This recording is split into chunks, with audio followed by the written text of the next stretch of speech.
Jai Bhim. This is Dr. Parag, and today I'll be talking on the topic of how to measure the progress of a community. Uh, just to define the progress is anything moving forward in a positive manner is termed as progress. And most often people confuse it with a change as a progress, but change is not a progress. Just to give an example, the people moving from rural area to urban area for a better life may not be living in a good standard life or in a proper standard. So they may not be termed as a progressed. They must change. But progress is cannot be achieved without a change as well. So you need to change your circumstances to achieve progress. So in general, the progress of a society depends on more than what normal terms are, like how much income or wealth a particular community have. It is more than that. It means longer life and better quality life.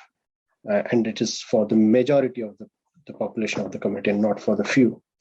It also depends on the well-being and welfare, which includes happiness and equality and health and everything which contributes to defining a progress of a particular community. Now, how do you measure the community progress?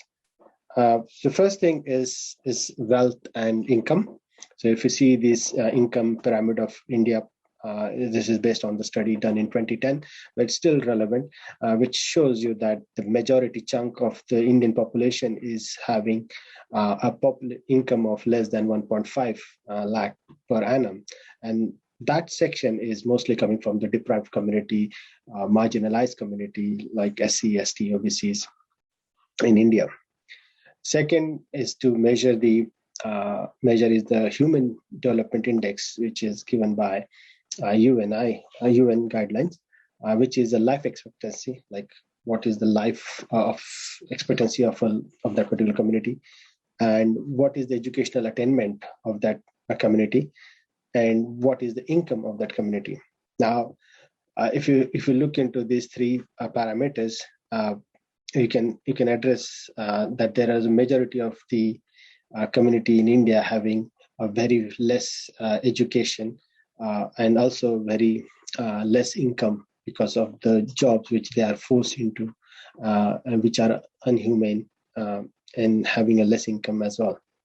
The third is you can measure the progress by the human well-being, which contributes to the freedom of expression, freedom of travel anywhere, to seek a better opportunity, and to seek have your own property, and to use your own talent to whatever you want to use to generate more wealth or income.